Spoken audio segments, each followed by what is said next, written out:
Hebreus, capítulo 13, versos 10 a 15, que diz assim: Temos um altar do qual os que ministram no tabernáculo não têm o direito de comer. Pois aqueles animais cujo sangue é trazido pelo sumo sacerdote para dentro do Santo dos Santos, como sacrifício pelo pecado, têm o corpo queimado fora do acampamento. Por isso também Jesus, para santificar o povo, pelo seu próprio sangue, sofreu fora da cidade. Saiamos, pois, a ele fora do acampamento, levando a mesma desonra que ele suportou. De fato, não temos aqui cidade permanente, mas buscamos a que há de vir. Por meio de Jesus, pois, ofereçamos a Deus sempre sacrifício de louvor, que é o fruto de lábios que confessam o seu nome. Não se esqueçam da prática do bem e da mútua cooperação, pois de tais sacrifícios Deus se agrada. Vamos orar. Ó Deus, continuando no estudo desse texto de Hebreus, Pai, até aqui o Senhor nos ensinou tanto a respeito de Jesus, da obra perfeita que Ele fez, de uma obra que foi prevista lá no Antigo Testamento, que foi apresentada de diversas formas, e que agora, Pai, podemos ver se cumprindo na pessoa e obra de Jesus. Ó Deus, aplique essas verdades ao nosso coração. Ensina-nos um pouco mais, em nome de Jesus. Amém. Queridos, a partir do verso 7 desse capítulo 13 de Hebreus, nós vemos o texto nos falar sobre como que nós devemos viver para que a nossa vida como servos de Deus, como cristãos, seja uma vida que realmente frutifique. A ideia de vida cristã que frutifique tem a ver com frutos na minha própria vida, na minha maneira de exaltar o Senhor com a minha vida, frutos que eu produzo na vida de outras pessoas, frutos que, acima de tudo, exaltem a obra que Cristo fez em cada um de nós. E a partir do verso 7, nós vimos algumas verdades. O autor de Hebreus diz que nós devemos honrar aquelas pessoas que são exemplos fiéis. Devemos olhar para eles, aprender com eles. E mais do que isso, o texto fala honrar. Não no sentido de colocá-los num lugar que é de Deus, não é essa a ideia. Mas de colocarmos como alguém que foi tratado e tem sido usado por Deus, de tal forma que hoje eu olho e digo, gostaria de ter uma vida cristã assim. Uma outra coisa que o texto diz é que nós devemos nos descansar. Devemos descansar porque a vida cristã, ela não é tão simples, ela é uma vida dura. Em que sentido? No sentido de não ter prazer? Muito pelo contrário. Ela é dura porque nós vivemos num mundo que não ama a Deus, que não quer servir ao Senhor, que não tem prazer nas coisas que Deus tem. E que questiona a vida daquele que quer amar a Deus, amar a Cristo. Mas nós devemos descansar em Cristo, porque Ele é Deus imutável. E todas as suas promessas também são imutáveis. E quando Ele diz que nos ama, que cuida de nós, que nos dá o seu Santo Espírito, que nos conforta, nos consola, nos habilita, nos fortalece, tudo isso é verdade.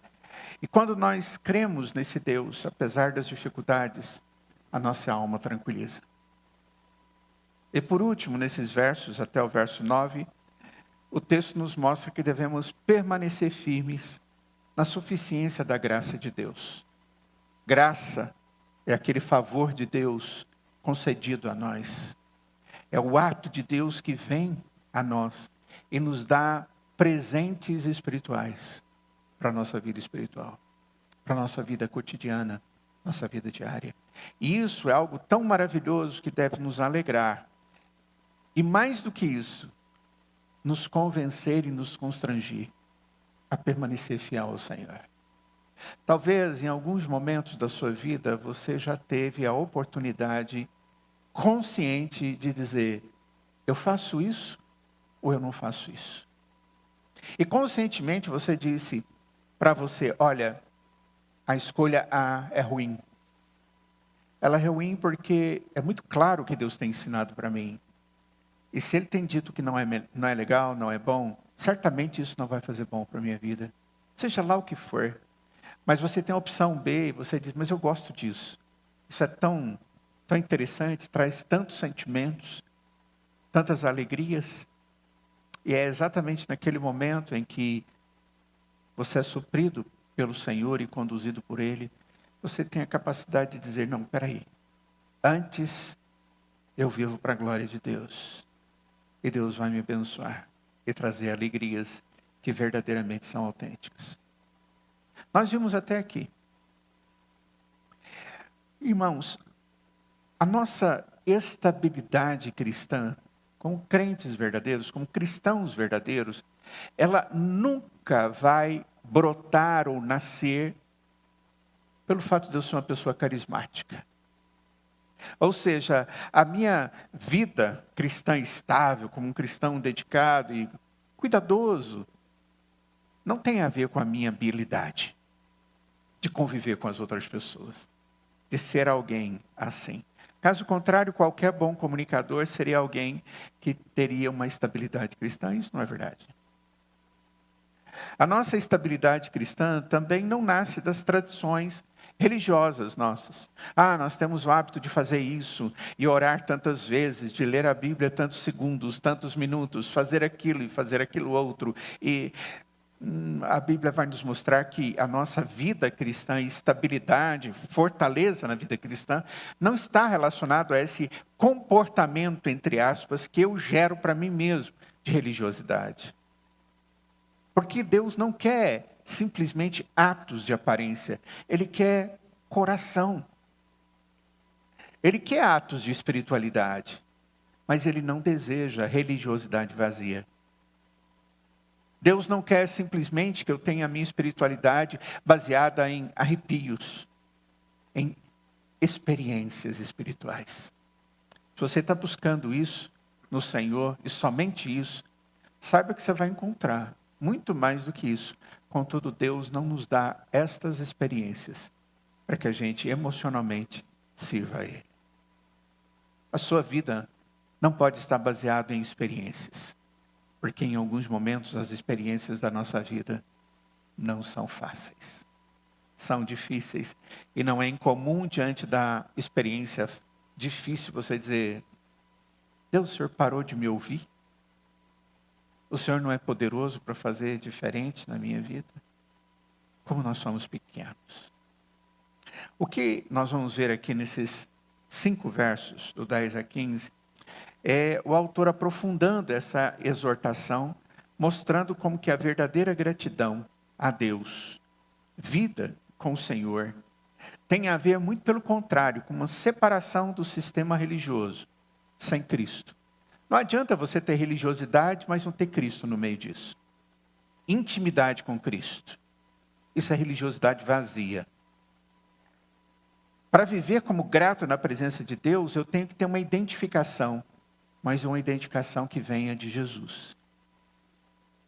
A primeira vez que os cristãos foram chamados de cristãos, foi registrado no livro de Atos. E pela primeira vez, eles foram chamados de cristãos.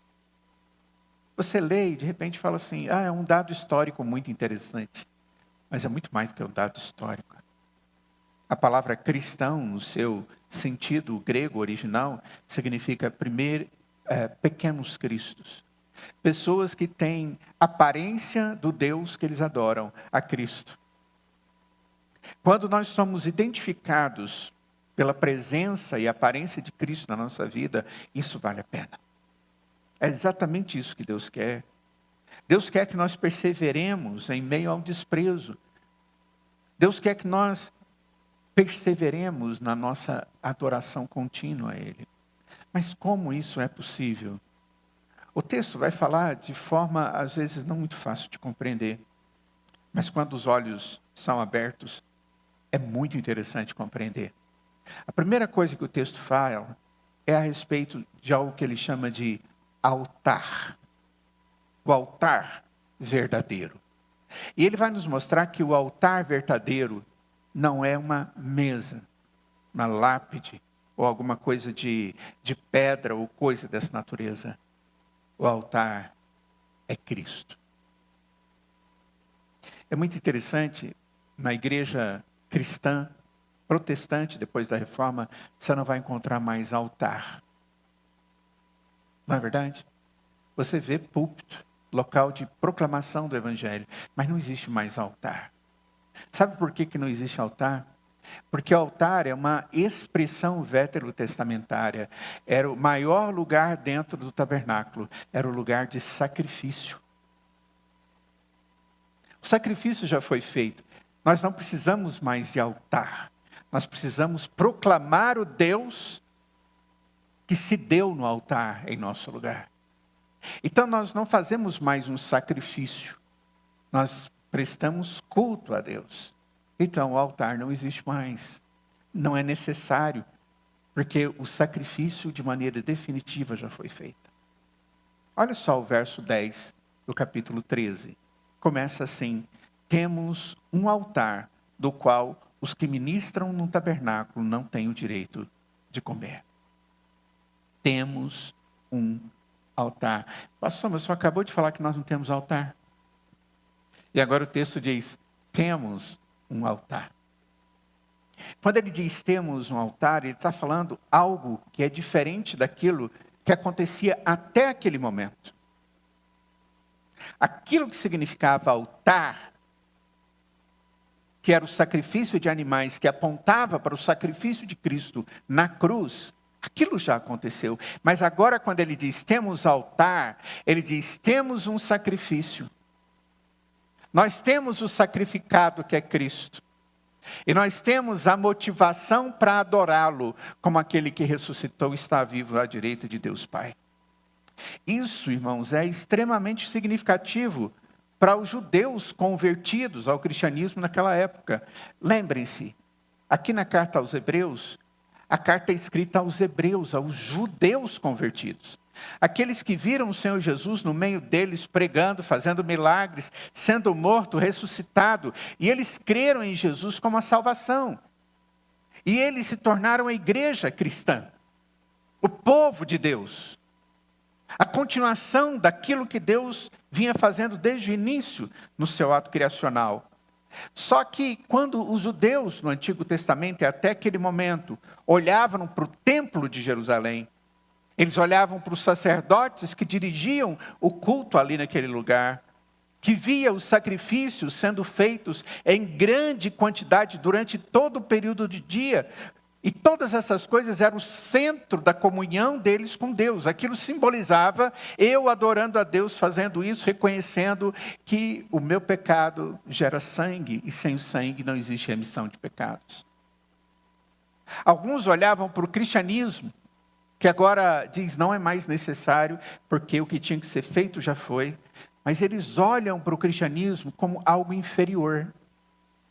Por quê? Porque não tem templo visível. Não é mais necessário um sacerdote levítico e todo aquele aparato dos acontecimentos dentro daquele lugar estrondosamente bonito, bem feito, o maior edifício que já havia sido construído até então de adoração. Feito com todos os detalhes de Deus. Eles não viam um altar físico, porque o altar não existe mais. Eles não viam mais sacrifícios sendo feitos todos os dias, e eles olhavam para o cristianismo e diziam, não, esse cristianismo é inferior, porque ele não tem todas essas coisas das religiosidades. Mas quando o autor de Hebreus está escrevendo para essa igreja, que brota de Cristo, do sacrifício de Cristo, ele diz, nós temos um altar. Esse altar não é uma mesa literal. Esse altar é o próprio Cristo Jesus. Ele é o sacerdote. o sumo sacerdote. Ele é o sacrifício, ele mesmo se deu. Ele é o próprio local onde teve todo o oferecimento, a sua própria vida. O verdadeiro viver cristão tem a ver com a compreensão de que todas aquelas coisas que haviam sido feitas até aquele momento apontavam para Cristo. Mas o que realmente dá salvação não é o sacrificar de um cordeiro ou de uma ave, ou aquilo que era necessário e possível para cada um daqueles adoradores naquele lugar. Aquilo simplesmente apontava para o Cordeiro de Deus que viria e seria morto em nosso lugar. Então, todo o sistema sacrificial que houve do Antigo Testamento apontava para Jesus e dizia, olha, é isso que vai acontecer. O Cordeiro vai ser imolado. Ele é providência de Deus. Lembram de Abraão e o seu filho Isaque? Quando Deus pede o seu filho em sacrifício, e na hora que ele está pronto a sacrificar o seu filho, Deus diz, não, peraí, está aqui o seu sacrifício. O cordeiro que eu providencio, não é você que providencia. Ele aponta para o Cordeiro de Deus. Aquele que João olha vindo em direção ao Rio Jordão, e ele diz, eis o Cordeiro de Deus que tira o pecado do mundo. O altar do Antigo Testamento era apenas uma sombra de alguma coisa que se torna realidade na pessoa de Cristo. Cristo é a realidade. Cristo é o cumprimento dos sacrifícios. E agora, para ser salvo, eu não tenho que sacrificar o animal, eu tenho que crer que Cristo fez aquilo de maneira definitiva. E agora eu devo crer nele. Essa é a essência do Evangelho. O autor está usando aqui a imagem do dia da expiação. Nós encontramos isso no livro de Levítico, capítulo 16. O sangue do animal era levado ao Santo dos Santos, e ali ele era aspergido em cima daquela tampa pecados, que era chamado propiciatório. Mas o animal que tinha sido sacrificado, ele era levado para fora da cidade. E lá ele era queimado, fora do arraial. O sangue era usado, mas o animal era queimado. E o autor de Hebreus aqui, ele aplica isso diretamente à pessoa de Jesus. No capítulo 13, no verso 12, diz, por isso foi que também Jesus, para santificar o povo, pelo seu próprio sangue, sofreu fora da porta. Jesus foi crucificado fora dos muros da cidade de Jerusalém. Ele não sofreu dentro de Jerusalém. Jerusalém era a cidade separada. A palavra separado é santo. O local onde Deus havia separado para estar em comunhão. E agora ele vai ter o sacrifício do seu filho, ele vai acontecer fora de Jerusalém. Ao lado, mas não dentro da cidade. Num monte chamado Monte da Caveira ou Gólgota. O sacrifício de Jesus fora de Jerusalém não foi um acidente. Foi ali que deu para sacrificá-lo. Foi ali que deu para colocar uma cruz e crucificá-lo. Não foi assim. Foi um cumprimento profético. O cumprimento de que ele deveria ser imolado fora da cidade. E quando Jesus foi sacrificado naquele lugar, ele foi tratado como um rejeitado. Com aquele ato, as pessoas estavam rejeitando a ele como Deus. Estavam rejeitando a ele como puro. E estavam chamando Jesus de impuro. Quando eles agiram com Jesus daquele jeito, eles estavam lançando indignidade sobre Jesus como se fosse alguém amaldiçoado. E nós sabemos que Jesus não era. Contudo, desde o Antigo Testamento, isso estava sendo profetizado de que aconteceria. Isaías, capítulo 53, texto, 750 anos antes da vinda do Senhor Jesus e do sacrifício de Jesus, já falava do sacrifício de Jesus, diz 53:3 de Isaías, ele era desprezado e o mais rejeitado entre os homens. E foi exatamente isso que aconteceu. O autor de Hebreus está nos mostrando isso. Paulo fala a respeito disso também. Em Gálatas, capítulo 3, verso 13, diz: Cristo nos resgatou da maldição da lei, fazendo-se Ele próprio maldição em nosso lugar. Mas por que Jesus morreu? Por que Ele foi imolado? Ele fez aquilo, querido, de maneira substitutiva, no meu lugar e no seu lugar. Porque a palavra de Deus diz que o pecado exige juízo, e o juízo é morte. Só que Ele vai morrer a minha morte e a sua morte. Ele vai fazer tudo isso para perdoar os nossos pecados e nos santificar, nos separar para Deus. Não só para o dia a dia aqui, mas para uma vida eterna com o Senhor. O ato de Jesus Cristo, ao ser rejeitado, impuro, tratado como impuro, como injusto, como amaldiçoado, profetizado, todas essas coisas aconteceu porque o sangue de Jesus é que nos separa para Deus. Olha só o verso de número 13 que nós lemos. Por isso foi que também Jesus, para santificar o povo, pelo seu próprio sangue. Ele morre em nosso lugar. E Ele faz isso para nos santificar. O sangue de Cristo não apenas cobre pecados externamente, mas Ele nos santifica completamente. Querido, eu e você precisamos compreender isso. Quando Deus, na sua bondade, estamos estudando a Escritura, é como se Ele abrisse os nossos olhos e nós pudéssemos compreender o que a Escritura diz. E quando alguém expõe a Escritura, você diz: puxa, eu nunca imaginei que era desse jeito. Parece que há uma nova compreensão. Sabe o que é isso? É o ato de Deus te dando discernimento, entendimento. Isso é uma ação do Espírito na sua mente e no seu coração. É um ato de Deus, bondoso, gracioso de Deus na nossa vida. E quando Deus age desse jeito, Ele age para que nós possamos entender que somos pecadores, entender que Deus é santo e bom, misericordioso e gracioso, e entender que eu preciso ter meus pecados perdoados, e eu preciso crer em Cristo para que isso ocorra.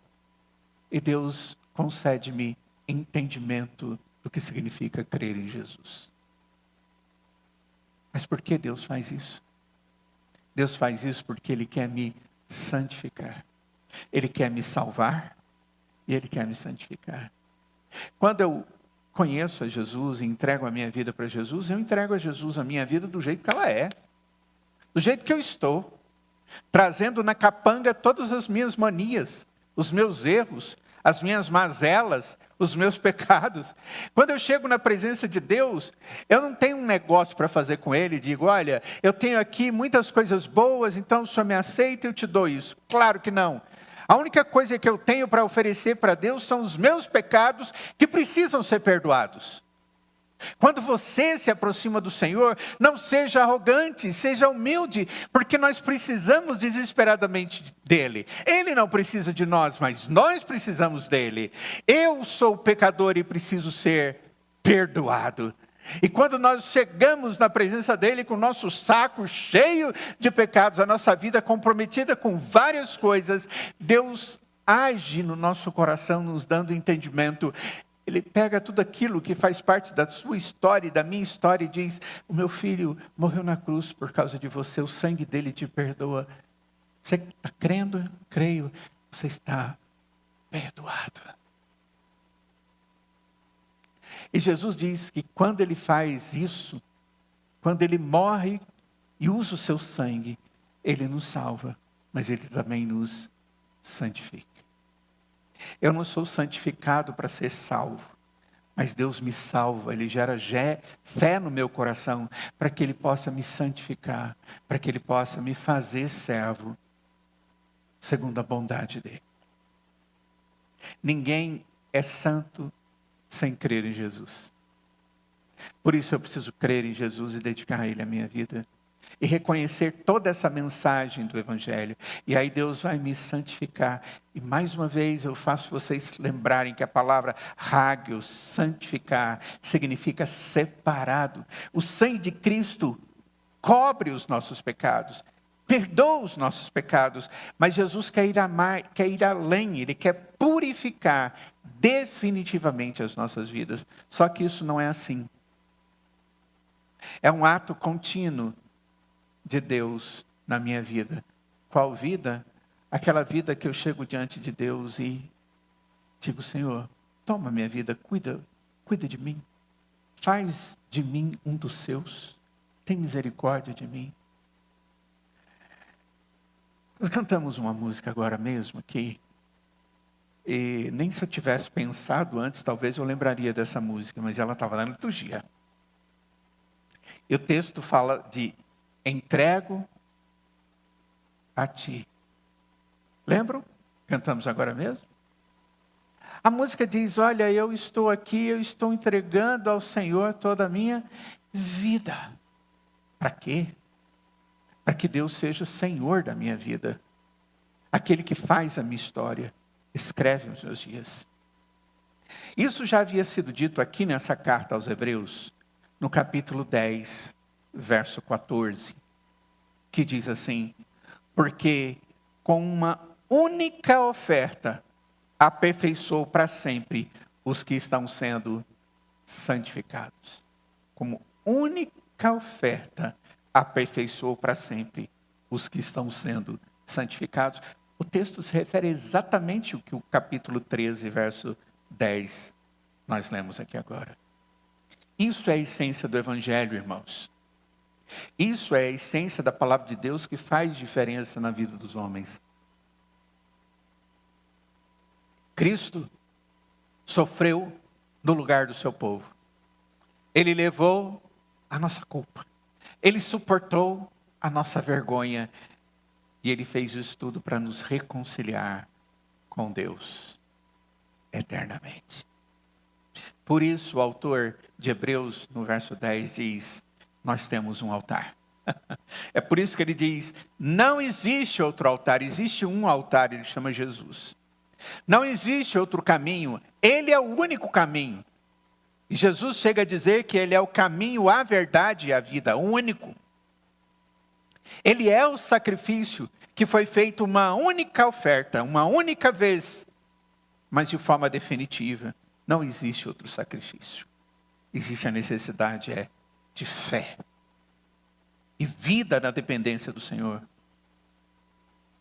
Pedro, em Atos capítulo 4, ele diz algo no verso 12 que é fantástico. Ele diz: não há salvação em nenhum outro. Ele está se referindo a Jesus.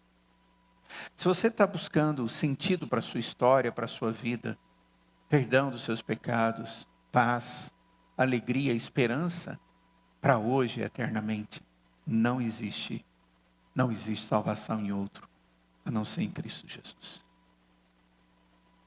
Ele é o altar definitivo.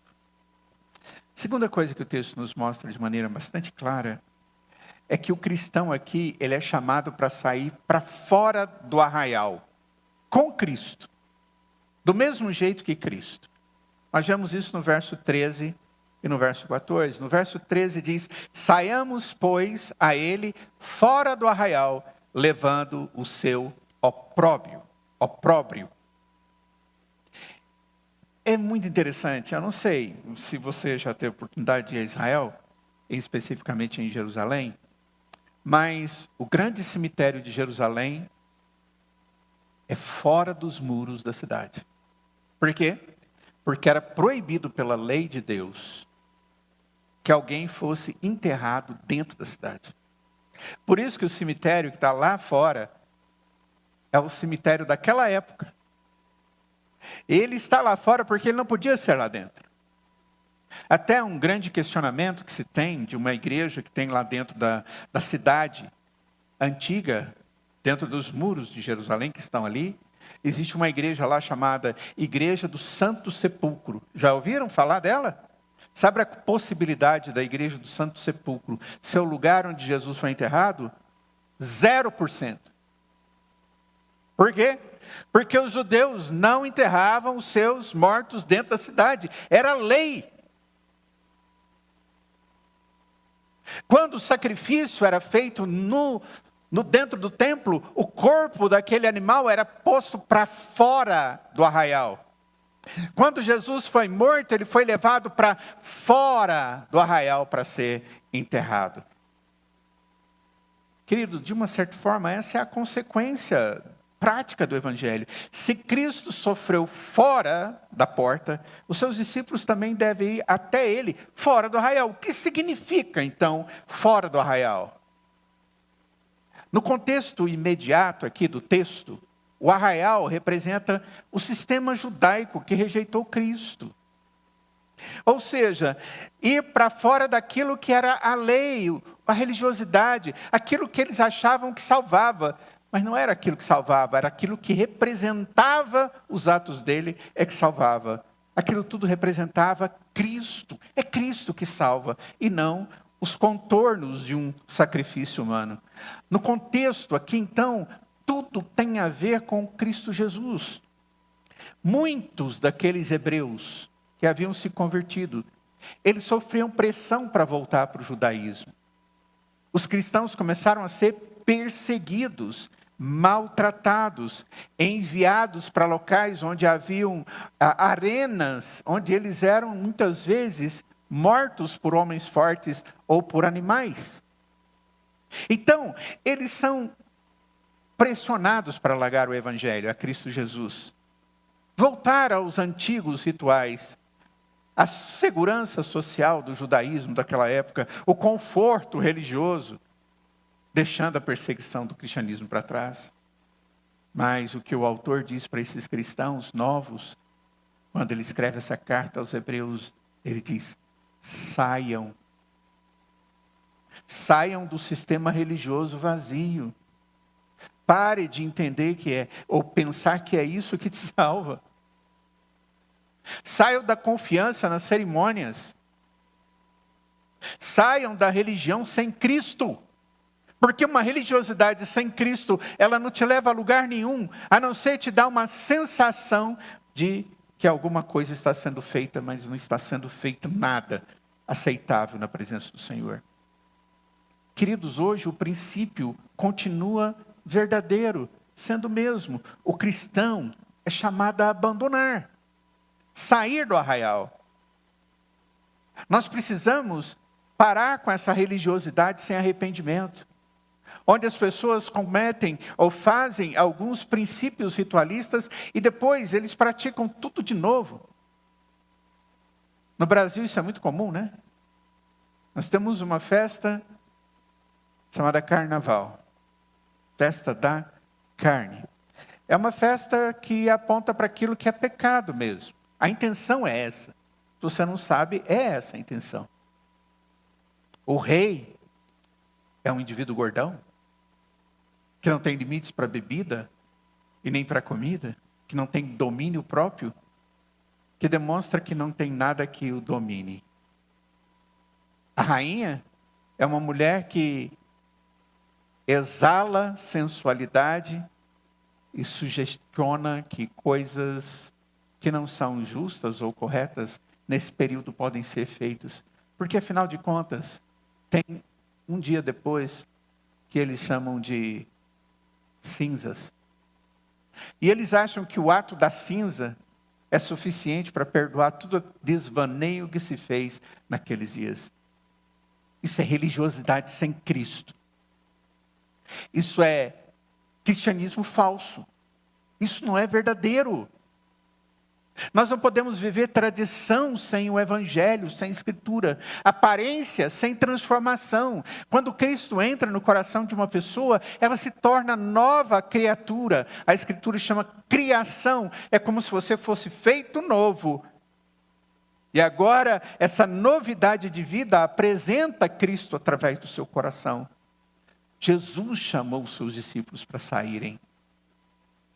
Ele diz no Evangelho de Lucas, no capítulo 9, no verso 23, se alguém quer vir após mim, negue a si mesmo, dia a dia, toma sua cruz e siga-me.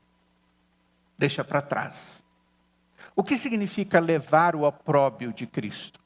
O opróbio, quando eles estão usando essa palavra, o opróbio significa vergonha, desprezo, humilhação, rejeição. Jesus foi tudo isso. Eles quiseram envergonhá-los. Eles desprezaram o que Jesus falava, apesar de demonstrar toda a sabedoria do Evangelho e do Antigo Testamento, e demonstrar todo o poder com seus atos graciosos, a forma humilde que ele era, e eles humilharam ele por causa da sua humildade, eles o rejeitaram. E o mundo ainda continua rejeitando a Cristo. E quem anda com Cristo, inevitavelmente vai enfrentar oposição. As pessoas não vão gostar muito disso. Jesus disse aos seus discípulos, se o mundo odeia vocês, saibam que primeiro odiou a mim. Evangelho de João, capítulo 15, verso 18. O Evangelho nunca foi popular. O cristianismo bíblico, ele afronta, ele confronta o orgulho humano. Porque no Evangelho bíblico, você se vê como um pecador que precisa da misericórdia de Deus. Então o orgulho humano é colocado no saco. Não chegue na presença de Deus como um orgulhoso. Ó, o saco de lixo, joga aí dentro. Porque aquele que se orgulha na presença de Deus, Deus vai humilhar. Mas aquele que se humilha na presença do Senhor, o Senhor vai exaltar. 1 Pedro capítulo 5. O cristianismo confronta a autossuficiência. Nós vivemos num mundo onde nós queremos ensinar os nossos filhos de que eles são capazes e é que eles que constroem a vida deles e que tudo que eles vão ter são eles que vão produzir. E eu vou te dizer que a Bíblia diz que aquele que conhece a Deus, enquanto eles dormem, Deus lhes dá as bênçãos. Ele trabalha, mas se Deus não abençoar, não tem. Nós vivemos num mundo onde a justiça, ela tem a ver com o que eu acho certo ou errado. Eu não estou nem aí o que você acha ou deixa de achar. Mas Deus diz que Ele é a verdade e a justiça. Nós vivemos num mundo onde os ídolos do coração humano têm levado as pessoas a correrem da intimidade de Cristo. Qual é a palavra desse texto? No verso 14 diz, porque não temos aqui cidade permanente, mas buscamos a que há de vir. O que o autor está nos lembrando? O que ele está nos lembrando é que esse mundo não é o nosso destino final. Estranho, né? Destino final. As duas palavras parecem que não podem ser usadas juntas, né? Nós poderíamos dizer, este mundo não é o nosso final, ou não é o nosso destino. Mas é interessante porque na vida nós temos vários destinos, não é? Fazemos uma parte, fazemos outra parte, outras partes. Umas estão interligadas às outras, às vezes não. Mas o destino, entre aspas, final, tem a ver com aquilo que Deus tem reservado para nós na eternidade. O cristão vive como peregrino, diz a Escritura. Esse tempo que vivemos aqui é um tempo que vai passar. Ele é momentâneo, mas o que Deus tem para nós é algo eterno. A segurança definitiva, ela não está nessa terra. A segurança definitiva não está nos sistemas humanos, nos políticos humanos, nos homens. A segurança da nossa vida não está na estabilidade social, porque pode estar na melhor estabilidade social e alguma coisa acontecer e tudo virar uma bela de uma bagunça. Em algo momentâneo, olha como estamos seguros, o tempo está tranquilo. E aí vem uma guerra mundial. Nossa esperança, ela não está em nada disso. A nossa esperança, ela está em Cristo. Verso 16 diz de Hebreus 11, mas agora aspiramos a uma pátria superior, isto é, celestial. Isso muda completamente a perspectiva da vida de uma pessoa, de um cristão. Ele vive com um olhar muito mais além do que aquilo que ele está vendo e buscando aqui. Gente, eu conheço muitas pessoas que têm uma visão de mundo, de empreendimento, de realizações, que são coisas assim fabulosas, inclusive no meio cristão, dentro do corpo de Cristo, dentro da igreja, visualizando a própria igreja. São pessoas que são habilidosas em perspectiva, em gerar o esquema todo para que isso aconteça. Muito joia. Mas eu quero te dizer que tudo que você vai planejar aqui vai acontecer em, no máximo, 30, 40 anos. Se você chegar lá. E vai acabar. Só que o que Deus tem para você vai muito mais além disso. Aqueles que vivem esperando a cidade eterna, ele tem a capacidade de suportar perdas temporais do dia a dia, de preservar em meio às lutas. Gente, uma das coisas mais difíceis que tem é perseverar no meio de uma luta que você nunca imaginou que enfrentaria, que você nunca imaginou que teria forças. E quando você olha, você diz, só pelo Senhor é que eu estou aqui onde estou. Porque se há 30 anos, há 20 anos, há 10 anos, há 5 anos atrás, ontem, se eu pensasse no que estou vivendo hoje, eu diria, jamais daria conta de passar. E Deus diz, você passou. Não é, Vitor? Quem vive esperando a cidade eterna, ele permanece fiel, mesmo quando as pessoas são oposição. Porque quem está ao seu lado é Cristo, o seu Senhor, o seu perdoador, o seu Salvador e aquele que lhe dá a eternidade. E por último, o que o texto nos mostra é que Cristo é aquele que nos conduz a uma vida contínua de adoração. Olhem só o verso 15. Por meio de Jesus, pois, ofereçamos a Deus sempre sacrifício de louvor, que é o fruto de lábios que confessam o seu nome. Oh, tem um cântico feito em cima disso aqui, não tem? Lindo, lindo, lindo, lindo. Queridos, Cristo já ofereceu o sacrifício perfeito, o sacrifício definitivo. Nossos sacrifícios agora são outros. O que Deus chama de sacrifícios? Tem a ver com gratidão. Tem a ver com frutos de vida, como servos de Deus, frutos da redenção. Eu agora sou uma nova criatura. Cristo vive em mim. O que seriam os sacrifícios que Deus deseja de nós? Que a nossa vida seja uma expressão de adoração em cada ato, em cada suspiro, em cada desejo.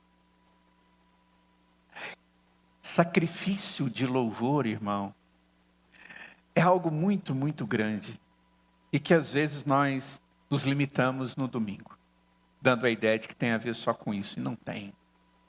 O louvor cristão não é um mero momento de cântico. E muito menos não é um mero emocionalismo. Apesar de que em alguns momentos nós nos emocionamos quando estamos na presença de Deus. E a gente está cantando louvores a Ele e a gente imagina, nossa, Deus está aceitando. Eu merecia um chute e Ele me dá um abraço. Eu merecia um tapa e Ele me dá um beijo na face. Eu merecia ser morto e Ele me dá a vida eterna. O que é um sacrifício de louvor? Um sacrifício de louvor é uma resposta consciente ao Evangelho. Eu aprendi quem eu sou, aprendi quem Deus é, aprendi que é Ele que cuida de mim, aprendi que Ele está me abençoando, aprendi e creio nele como meu Salvador e todas as promessas que Ele me dá. E agora o meu louvor é uma adoração produzida por um coração redimido e grato. Isso é louvor. Isso é o que o texto chama sacrifício de louvor. É uma vida transformada na qual eu tenho toda a alegria de glorificar a Deus pelo que Ele é. de agradecê-lo por tudo que ele faz e de esperar nele por causa da sua fidelidade. Por isso que o texto diz que são sacrifícios de adoração ou de louvor, que é fruto de lábios que confessam o seu nome. Alguém que não confessa a Jesus como seu Salvador, não tem como dar sacrifícios de louvor a Ele. Deus só aceita louvores daquele que tem o seu coração rendido a Cristo. Isso envolve oração, isso envolve adoração, isso envolve gratidão, isso envolve proclamação pública, pregação do Evangelho. O verdadeiro cristão, ele não se envergonha do nome de Cristo. Pelo contrário. Paulo escrevendo aos Romanos, no capítulo 10, ele diz no verso 9, se com a tua boca você confessar Jesus como Senhor, você será salvo. Uma adoração contínua. O texto diz que nós devemos oferecer sempre sacrifícios de louvor. A adoração, irmãos, então, ela não se limita ao culto público. Toda a vida cristã tem que ser uma adoração a Deus. Você vai trabalhar como servo de Deus, adore a Deus.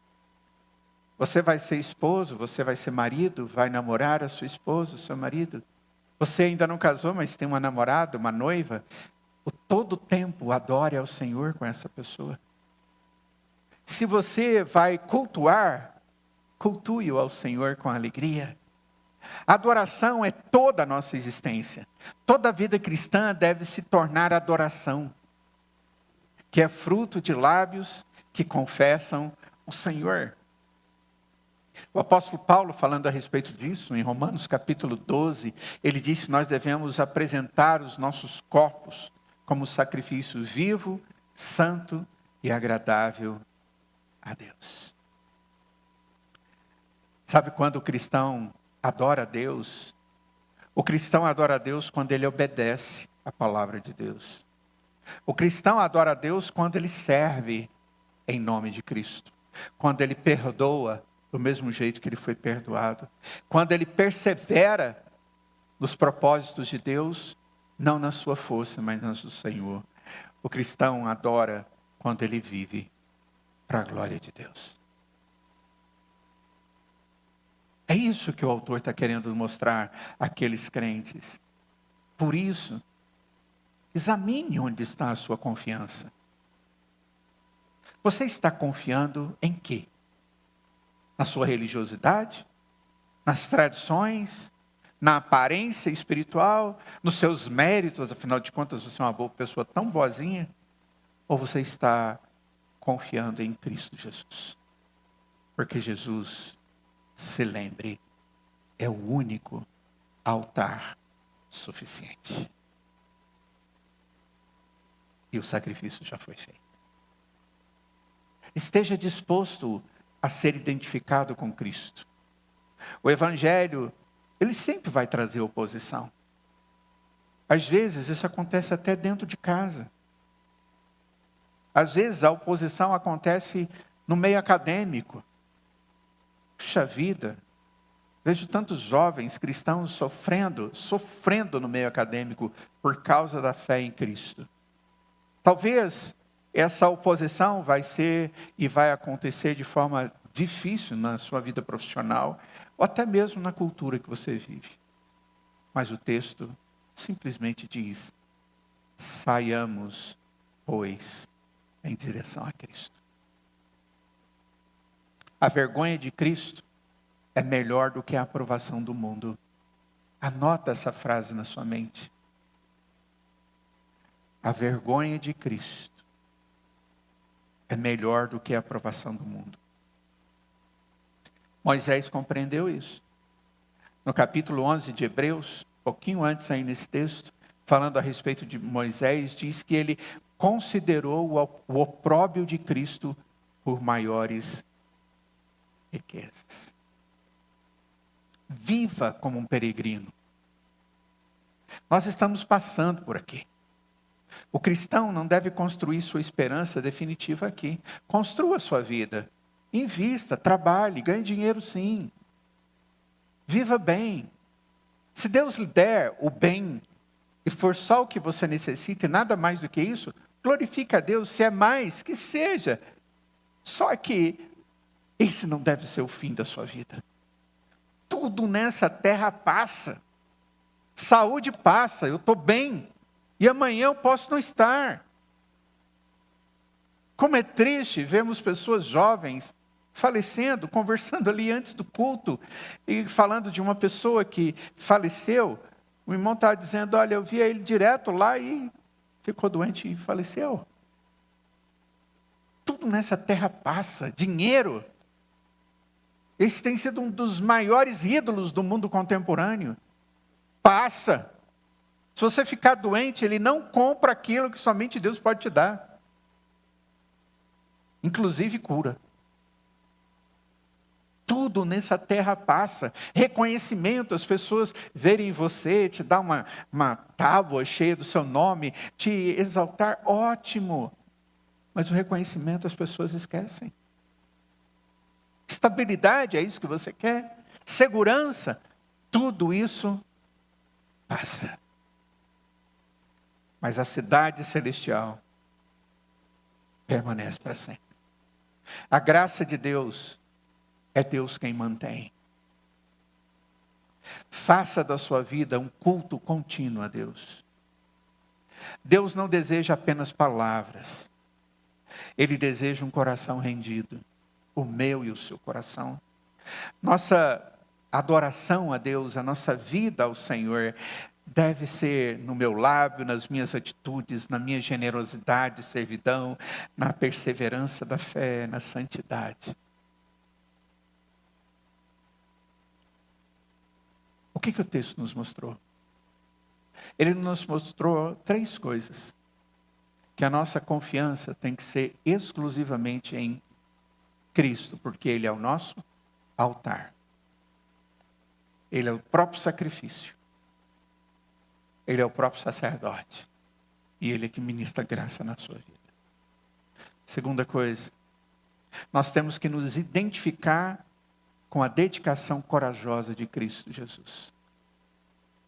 Nós devemos largar para trás aquelas coisas que eram passageiras. E nós devemos viver, por último, para adorarmos de maneira perseverante, através de Cristo Jesus. Abandone aquilo que te dá falsa segurança. Abandone aquilo que te dá falsa religiosidade. Creia em Cristo. O que eu estou pregando é o Evangelho, não é uma igreja. O que eu estou lhe dizendo é, creia em Cristo, no Deus que pode perdoar o seu coração. Mas saiba, isso pode custar algumas coisas para você. Talvez o conforto, talvez a aceitação de alguns, talvez o prestígio, talvez a aprovação humana. Mas você terá a bênção, a graça de Deus e a sua paz, que excede a todo entendimento. Sabe por quê que nós devemos tomar essa decisão? Porque nós não temos aqui uma cidade que permanece, porque tudo passa. Que Deus, na sua graça, nos dê entendimento dessa palavra. E que Deus nos converta para Ele, para o nosso bem, para a nossa vida eterna e para a glória eterna do nosso Salvador. Vamos ficar de pé e vamos orar. Ó Santo Deus,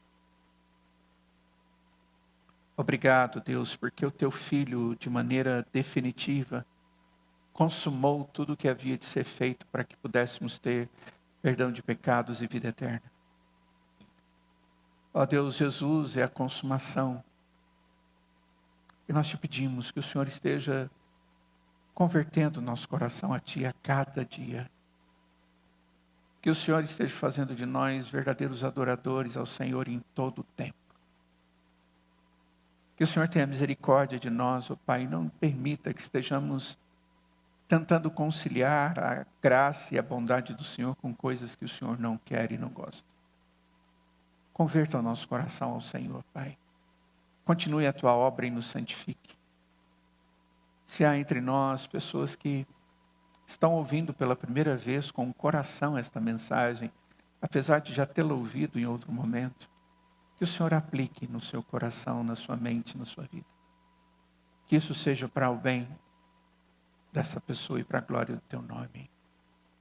Ó Deus, abençoa-nos durante essa semana. Leva-nos em paz para os nossos lares.